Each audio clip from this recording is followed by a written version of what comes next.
Nós vamos abrir a nossa Bíblia no livro de Jó, no capítulo 23. Jó, capítulo 23, a partir do primeiro versículo. Jó, capítulo 23, a partir do primeiro versículo. Vamos pensar, vamos meditar na palavra do Senhor. Jó, capítulo 23. Hoje nós vamos falar um pouquinho sobre oração, usando como exemplo Jó. Diz assim, Jó, capítulo 23. Então Jó respondeu: até agora me queixo com amargura. A mão dele é pesada, a despeito do meu gemido. E se tão somente eu soubesse onde encontrá-lo e como ir à sua habitação, eu lhe apresentaria a minha causa e encheria minha boca de argumentos. Estudaria o que ele me respondesse, analisaria o que me dissesse. Será que ele se oporia a mim com grande poder? Não, ele não me faria acusações. O homem íntegro poderia apresentar-lhe a sua causa. Eu seria liberto para sempre de quem me julga.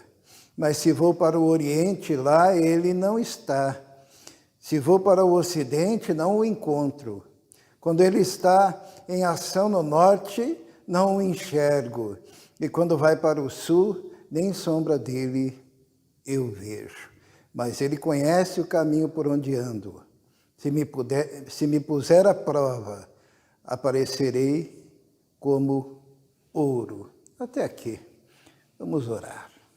Senhor, pedimos que o Senhor nos abençoe nesse momento, que o Teu Espírito Santo esteja tomando conta, ó Deus, desse lugar, nos ungindo, nos capacitando para falar, para ouvir também a Tua voz.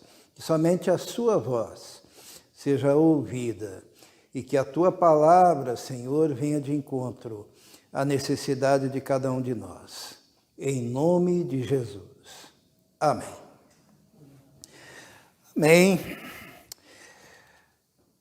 Jó, é interessante que Israel falou sobre depressão, né? E Jó era um indivíduo que seria um sério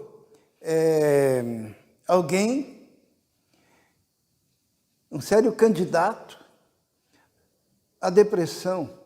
A vida dele estava em frangalhos. Ele havia perdido os filhos. Imagine perder os filhos, né? Nós que temos filhos. Olha a situação daquele homem. Um homem que era justo, reto, temente a Deus, que se desviava do mal e passando por aquele momento de angústia, de provação, de dor. Ele havia perdido todas as suas propriedades, ele sendo o homem mais rico do Oriente, e de repente as coisas vão indo embora, ele vai perdendo todas as coisas, e junto com isso também ele começa a perder a sua própria saúde, e o seu corpo começa a encher-se de chagas. E este homem, então, ele se vê numa situação tão complicada. E é interessante que aqui nesse texto, ele ora, e a oração dele que aparece nesse momento, é uma oração onde ele não está pedindo para que Deus lhe devolva, através da ressurreição, os seus filhos. Ele não está pedindo que Deus lhe devolva a sua propriedade. Ele não está pedindo que Deus lhe devolva a sua saúde. O que ele está pedindo? Ele diz assim no versículo 3, se tão somente eu soubesse onde encontrá-lo e como ir à sua habitação, eu lhe apresentaria a minha causa e encheria a minha boca de argumentos. O que ele está pedindo E o que ele coloca como prioridade, mesmo no momento mais angustiante da vida dele, é a presença de Deus. Ele estava sentindo a ausência de Deus.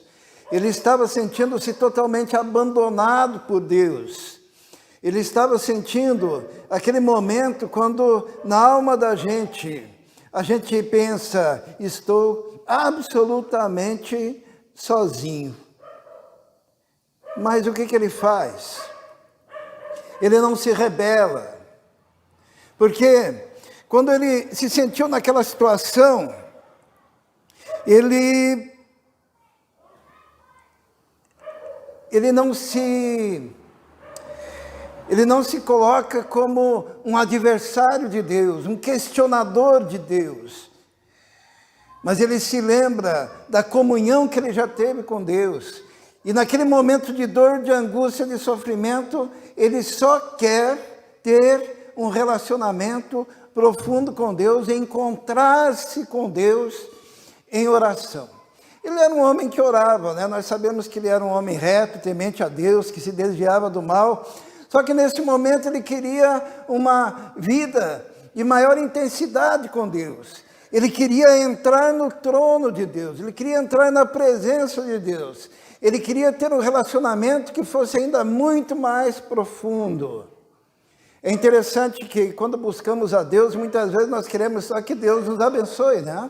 Seja com saúde, com bênçãos materiais, mas ele considerava que era mais importante em tudo aquilo que estava envolvendo aquele momento da vida dele, que ele tivesse a oportunidade de se manter na presença de Deus, de ter a fé dele restaurada.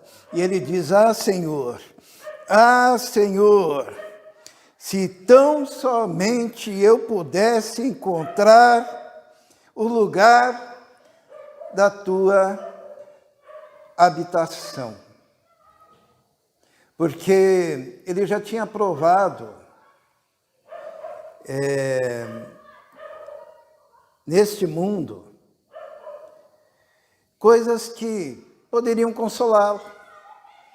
Eu fico imaginando quando os amigos dele chegaram, vendo ele naquela situação, e ele olhou para os amigos dele e pensou, agora Deus me mandou aqueles que serão o meu consolo, aqueles que poderão me trazer palavras de bênção. E quando ele se aproxima daqueles amigos tão somente são pessoas que colocam sal nas suas feridas, isto é, que causam um sofrimento maior, que questionam ele, que dizem que ele é um cara pecador, e que por isso ele estava sofrendo, por isso ele estava angustiado naquele momento. Ele chama até aqueles de consoladores molestos.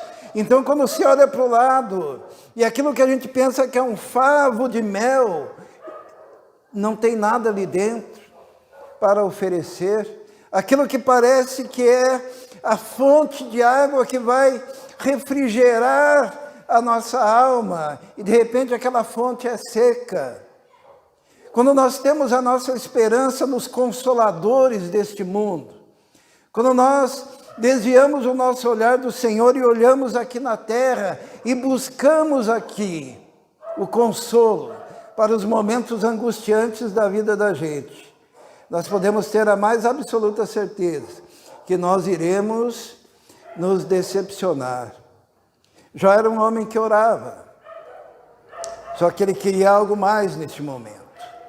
Ele queria um encontro tete a tete, um encontro presencial, um encontro onde ele pudesse se perceber entrando diante do trono da majestade de Deus, aonde ele pudesse se colocar e ter a certeza e a convicção da presença de um Deus que se manifesta.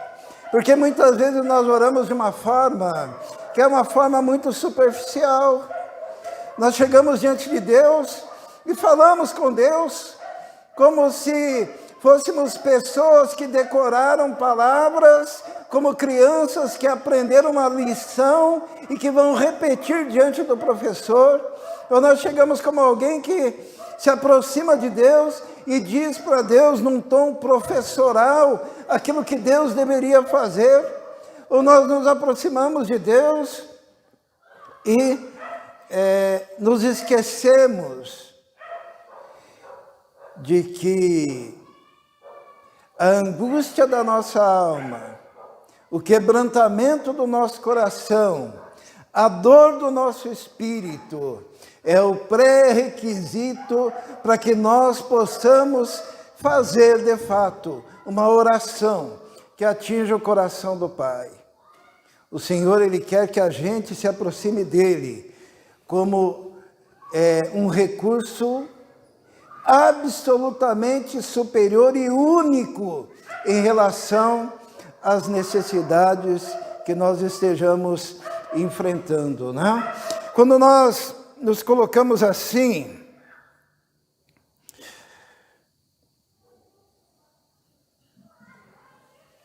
nós atingimos aquele patamar de contrição, que é o primeiro passo para que a porta do trono de Deus se abra para ouvir o nosso clamor.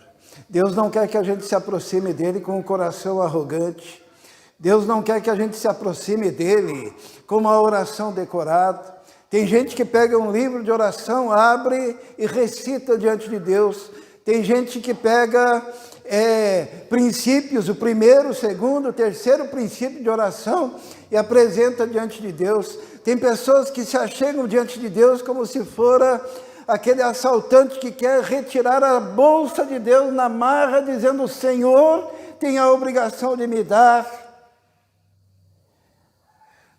Mas a melhor condição que nós estamos para orarmos de fato diante de Deus, por incrível que pareça, é quando nós achamos que não somos dignos de sermos recebidos na presença de Deus. Que contraste, né? Quando você está com o coração quebrantado, quando você está com o coração contrito, quando você bate no peito e diz: ai de mim, eu sou um pecador, o Senhor não vai me receber. Quando você chega diante de Deus e diz para Ele: Senhor, eu não tenho nem palavras. Ali começa a genuína oração. Por isso que quando Jó se vê naquele sofrimento, ele poderia pensar assim: Deus me abandonou, eu não tenho mais a minha saúde. Deus me abandonou, eu não tenho mais meus filhos. Deus me abandonou, eu não tenho mais minhas propriedades. Eu vou ter que me virar sozinho. Eu não quero mais saber desse Deus. Semelhante àquele escravo que, quando é açoitado, foge do seu senhor. Mas como ele não era escravo, ele era filho. Ele se põe na condição de filho. E disciplinado por Deus, ele se aproxima da mão que o açoita. E lhe beija a mão e diz: Senhor, para onde irei eu? Semelhante a Pedro que falou, né? Para onde iremos nós? Só tu tens a palavra de vida eterna.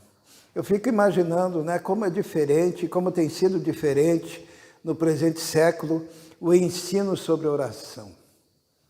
Sabe, quantos aqui já se sentiram sem palavras diante de Deus? Quantos aqui já se sentiram indignos de adentrar a presença de Deus? Quantos se sentiram envergonhados porque pensam: eu sou tão terrível pecador que Deus jamais me aceitaria? E naquele momento que você se sente indigno, naquele momento que você se sente pecador, naquele momento que você se sente abandonado, naquele momento você está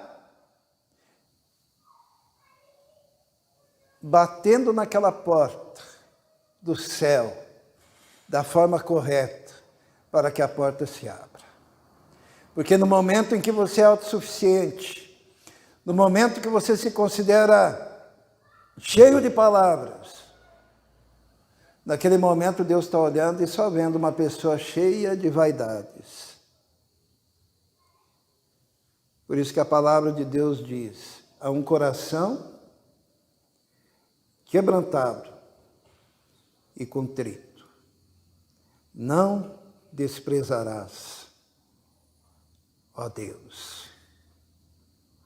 Que diferença, né?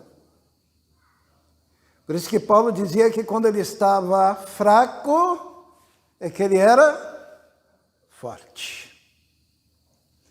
E por isso que a Bíblia diz, né? Paulo, ele dá um testemunho que foi-lhe dado um espinho na carne. Lembram disso?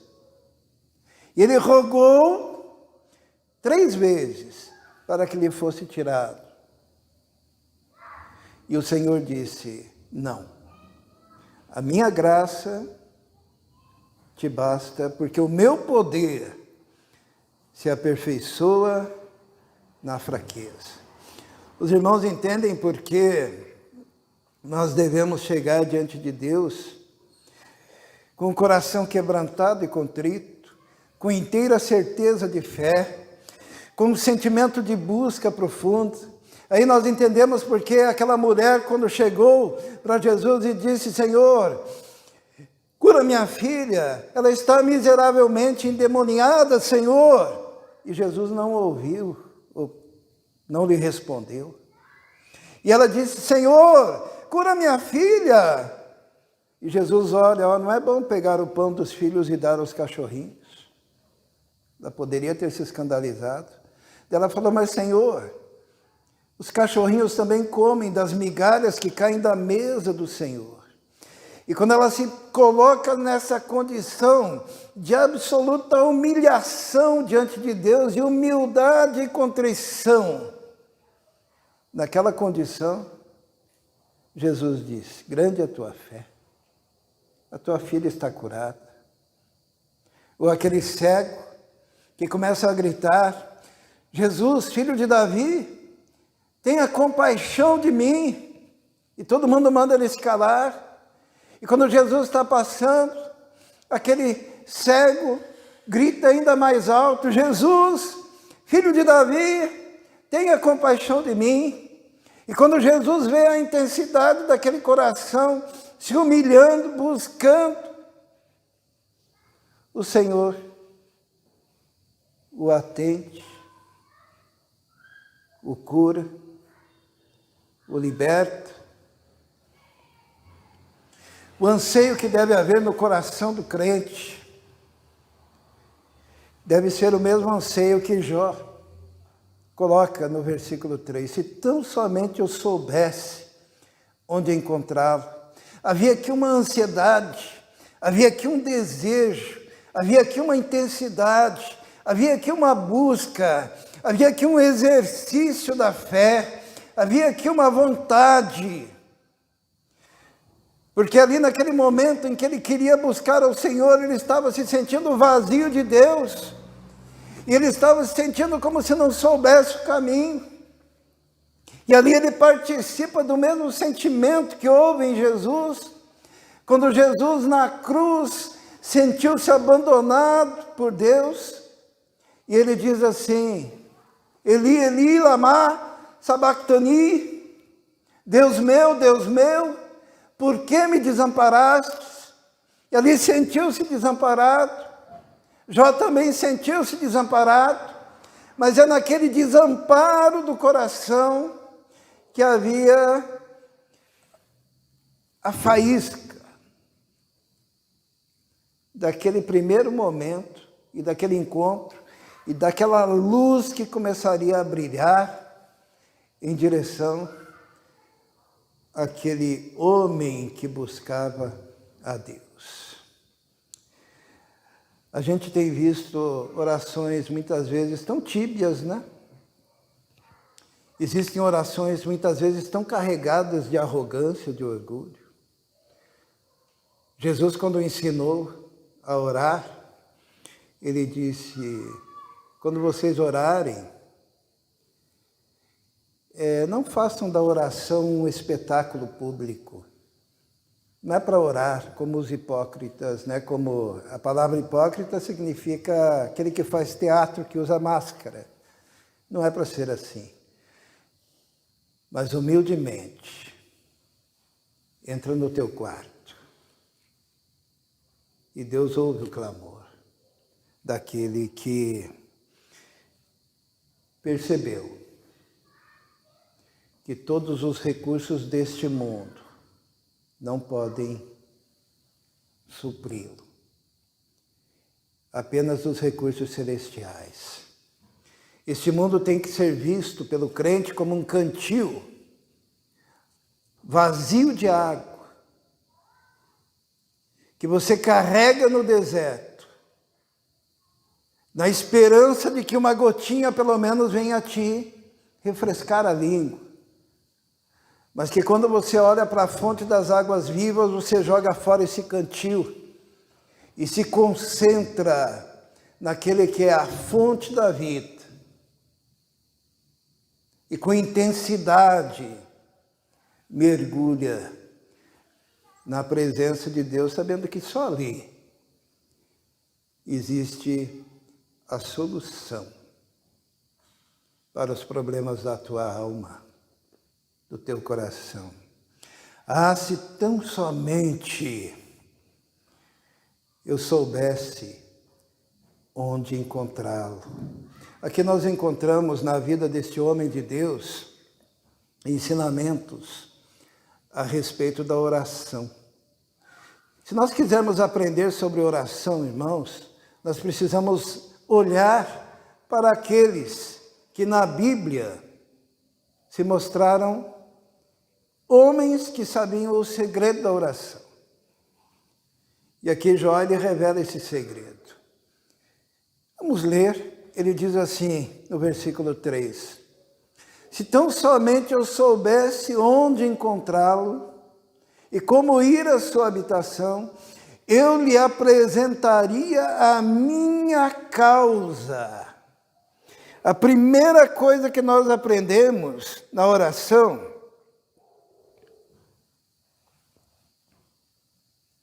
é que quando chegamos na presença de Deus, nós não podemos chegar pensando que abrimos a nossa boca sem nenhum preparo e permitimos que os nossos pensamentos venham como uma manada de bois em disparada, falando qualquer coisa diante de Deus. Mas Jó, ele pega e diz assim, eu colocaria em ordem diante do Senhor a minha causa. Colocar em ordem é colocar as coisas nos seus devidos lugares com racionalidade. Lá em Isaías está escrito que Deus nos chama para quê? Ele diz assim, vinde e arrazoemos, diz o Senhor. Deus quer que a gente chegue com a nossa causa diante dele. Sabe quando você vai diante de um juiz e você se prepara antes para apresentar detalhadamente a sua causa e colocar diante do juiz, assim você se coloca diante de Deus e detalhadamente, não descuidadamente, você coloca a sua causa, sabendo o que você precisa e aquilo que você quer do Supremo Juiz. Por um motivo tão somente, quando nós oramos, nós vamos falar com alguém que é onisciente. O que significa? Que ele já sabe.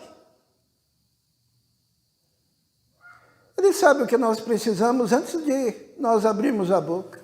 Mais do que isso, às vezes nós mesmos não sabemos o que precisamos e ele já sabe. Só que ele quer que a gente arrazoe, que a gente argumente com ele, que nós tenhamos um entendimento claro daquilo que precisamos. Jó, ele diz assim, ó, se eu soubesse onde encontrar, eu lhe apresentaria a minha causa. Eu chegaria diante dele com argumentos, eu chegaria diante dele com a palavra certa, falando do meu problema, falando da minha necessidade, falando do meu sofrimento, falando da minha dor, falando das minhas angústias, abrindo o meu coração diante dele. e colocando diante dele essa causa,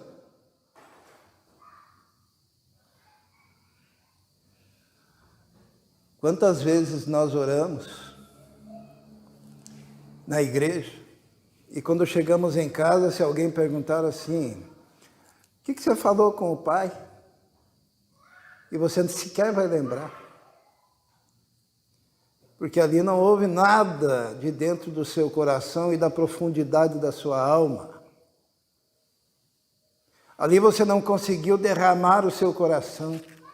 Ali você não conseguiu compartilhar com Deus os sentimentos mais profundos do seu ser. Você não conseguiu colocar as suas frustrações. Ali você não conseguiu colocar os seus anseios.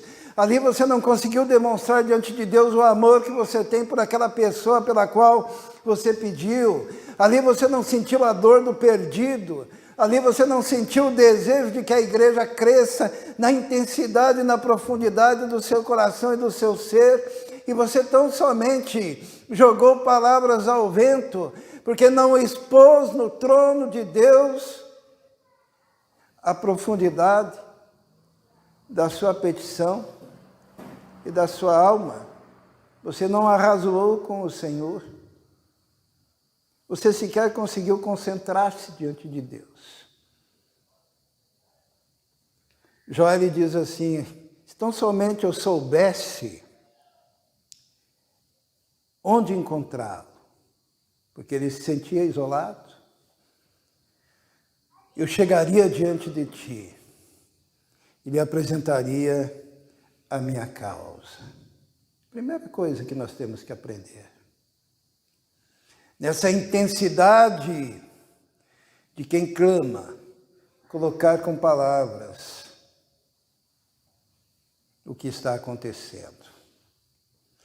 E a segunda coisa que Jó nos ensina aqui, no versículo 4, lhe apresentaria a minha causa e encheria a minha boca de argumentos. Deus quer que você chegue diante dele com argumentos. É interessante que a Bíblia inteira, nas orações, quem ora, argumenta. E o que é argumentar diante de Deus? Os homens, os santos da Bíblia, os homens de oração, eles argumentavam com Deus, usando os atributos de Deus. Lembram do nosso curso de teologia? Quais são os atributos de Deus, os atributos morais de Deus? Jovens, vocês eram crianças, já estavam aprendendo teologia, ainda devem saber os atributos naturais e os atributos morais, lembram? Isso, atributos morais, né? Amor, bondade, justiça. E quando diz assim que nós devemos chegar diante de Deus com argumentos, esses são os argumentos que são usados nas orações, quando nós olhamos os salmos, por exemplo. A gente chega diante de Deus e fala, Senhor, conforme a tua justiça, conforme o teu amor, estou pedindo isso, conforme a tua infinita graça, por causa da tua misericórdia. Os irmãos estão percebendo? Porque Deus está atrelado à sua natureza. Quando a gente fala dos atributos naturais, onipresença, onipotência, onisciência, nós podemos chegar diante do nosso Deus e falar o Senhor que tudo sabe, que é onipresente, que é onipotente, que tem todo o poder no céu, na terra, debaixo da terra, para agir em direção ao meu filho, que está perdido, que está nas drogas. O Senhor que é onipresente pode visitá-lo lá onde ele está agora na sua viagem, naquele caminho que faz. O Senhor que é justo, atende a minha causa.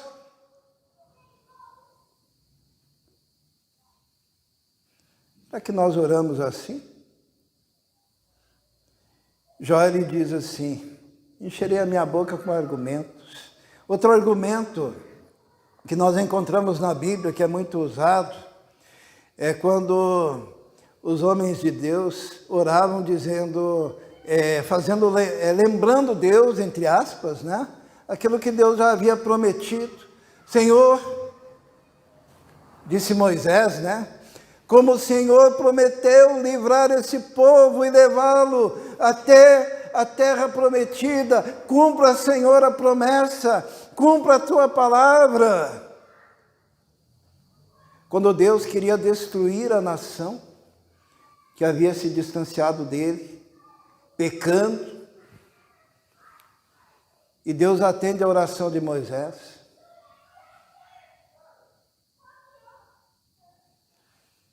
Outra forma de orar, os homens do passado oravam dizendo assim: conforme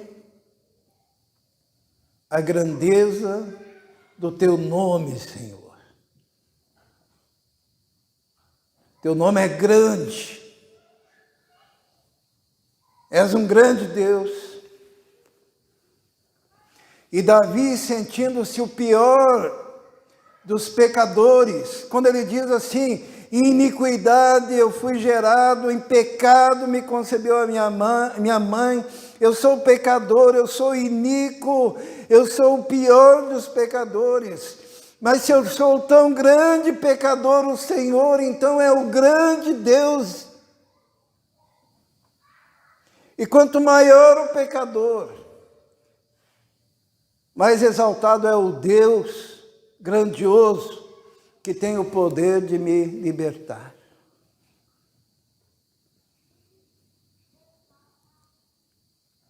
Se tão somente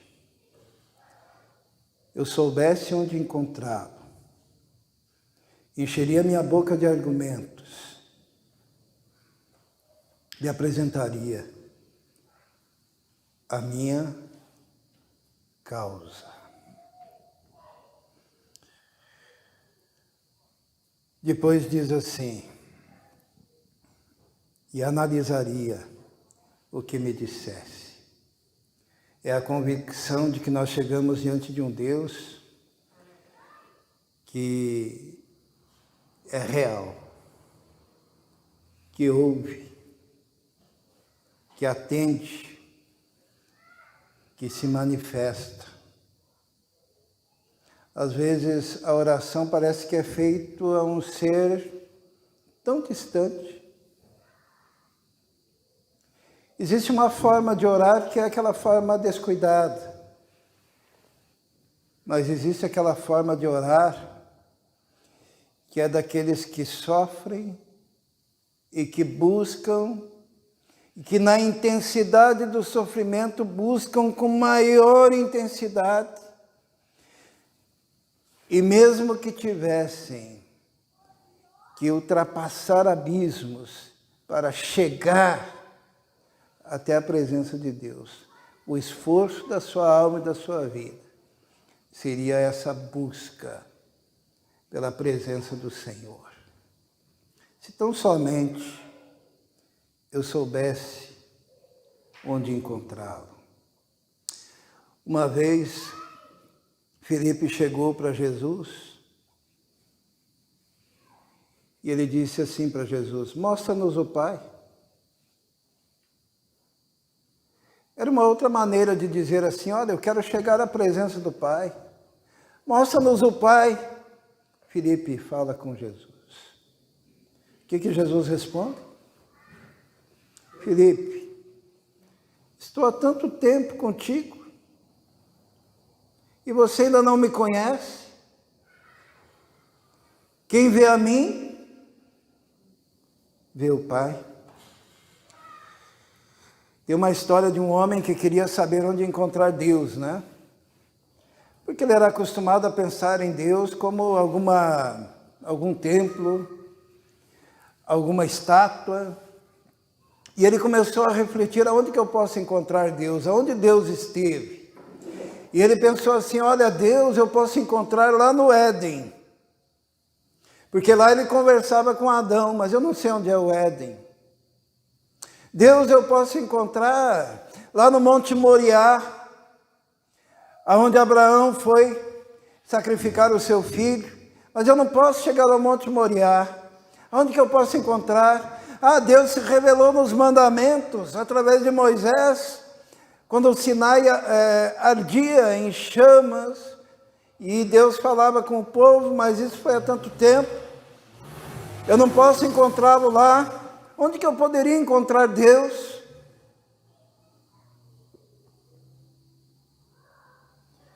E Jesus dá a resposta, né? Quem vê a mim, vê ao Pai. Se eu pudesse, se eu tão somente soubesse aonde encontrá-lo. Sabe, hoje nós sabemos, é em Jesus. É no Senhor Jesus. Você não encontra Deus no legalismo, lá no Sinai. Você não encontra Deus nos rituais. Mas você encontra o Pai através de Jesus. Quando Jesus morreu lá na cruz do Calvário, ele estava fazendo a ponte única entre Deus, Pai e os homens. E ali na cruz, Jesus sofreu fisicamente. Ali na cruz, Jesus sofreu moralmente. Ali na cruz, Jesus sofreu psicologicamente. O Israel há pouco falou, né, da solução dos problemas psicológicos, da solução dos problemas psicossomáticos, da solução dos problemas mais interiores do homem, e a solução de cada um desses problemas. Não existe outro lugar a encontrar, a não ser na cruz. Porque na cruz Jesus sofreu tudo aquilo que o homem sofreria. Jesus sofreu emocionalmente, quando foi abandonado por todos. Jesus sofreu moralmente, quando foi escarnecido, quando um centurião com os seus soldados passaram por Jesus e cuspiram em Jesus. O que é um centurião?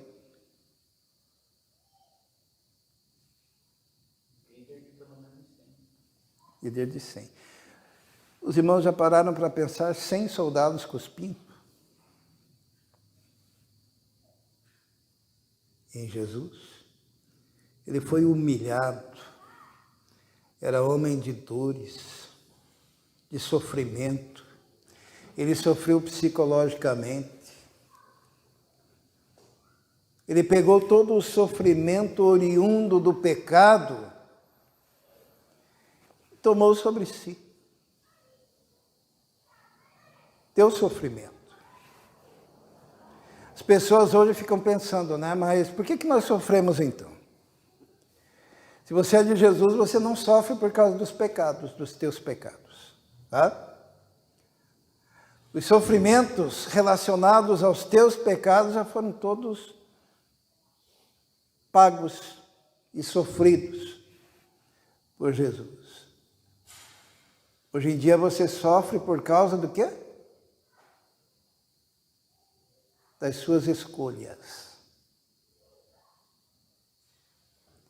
das suas decisões.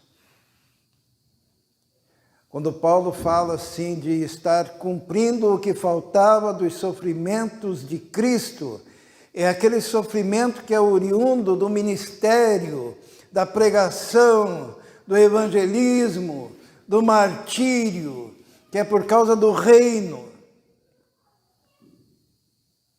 É outra coisa. Mas os sofrimentos do dia a dia são os sofrimentos relativos às suas escolhas. Eu estava vendo esses dias alguém comentando, né, sobre a soberania de Deus. E se Deus é soberano, por que os venezuelanos estão sofrendo e perseguidos? Se Deus é soberano, por que na Nicarágua estão sofrendo daquela forma? Se Deus é soberano, por que Ele permite que os argentinos estejam sofrendo daquela maneira? Por quê? Pelas escolhas. E essa pessoa que disse isso, ele falou assim: Deus não vota.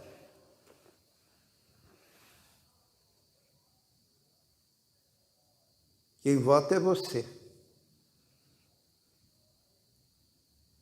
Miriam, depois aguente, né?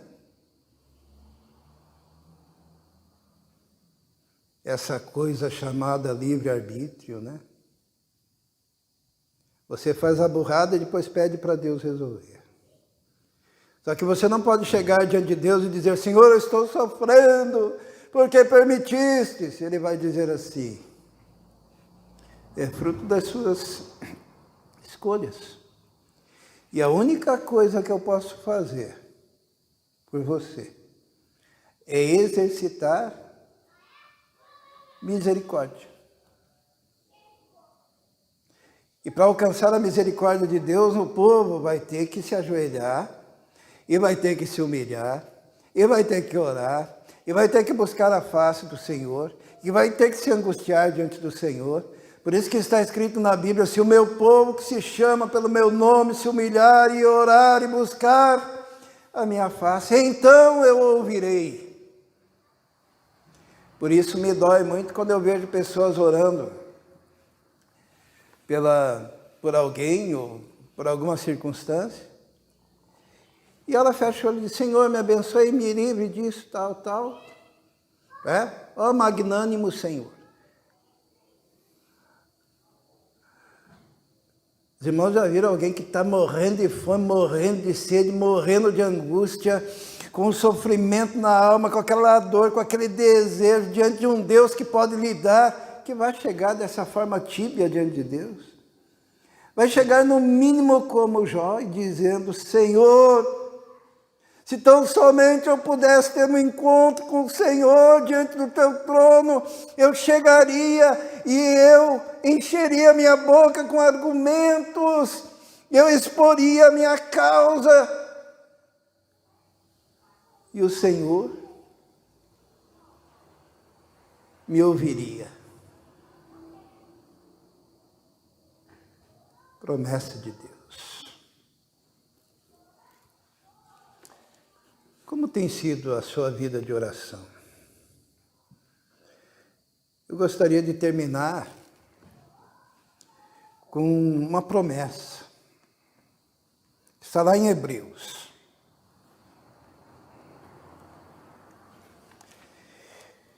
E que você fosse hoje para casa com essa promessa no alforge.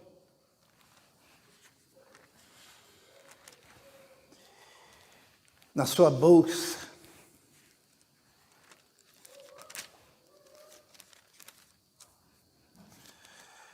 E a promessa é essa, está aqui em Hebreus 13, versículo 5.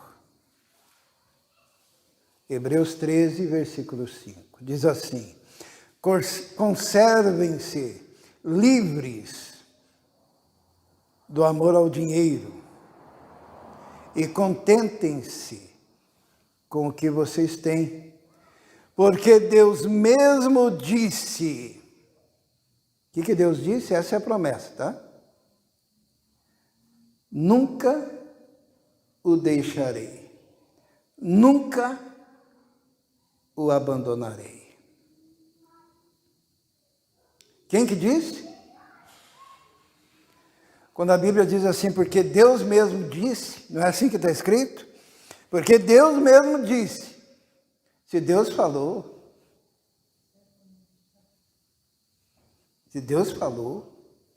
nós estamos com um documento na mão, que é a palavra de Deus.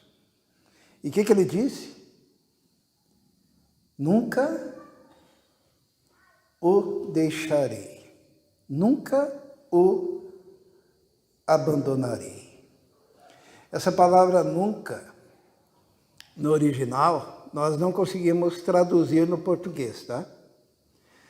Porque é uma expressão idiomática que não existe similar, né? Se nós fôssemos traduzir literalmente para o português, sabe como que seria, Miriam? Seria assim, ó. Porque Deus mesmo disse, nunca, nunca, nunca, nunca, nunca o deixarei. 5 vezes. E são 5 expressões diferentes para dizer o nunca. E logo em seguida, nunca, nunca, nunca, nunca, nunca o abandonarei. Para enfatizar. E se temos essa promessa, como deveríamos chegar diante do trono e orar ao Senhor, né? Não como alguém que fala com algo invisível, enuviado, né? Sim, nublado. Mas como alguém, e com alguém que é Deus manifesto. Quando fechamos os olhos, dobramos os joelhos e nos prostramos diante do Rei dos Reis e do Senhor dos Senhores, aquele que está pronto para nos atender. Pergunta, Deus atendeu a oração do Jó?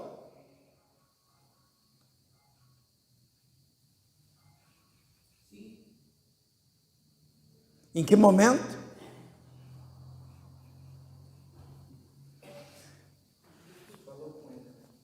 Vamos lá em Jó de novo, então.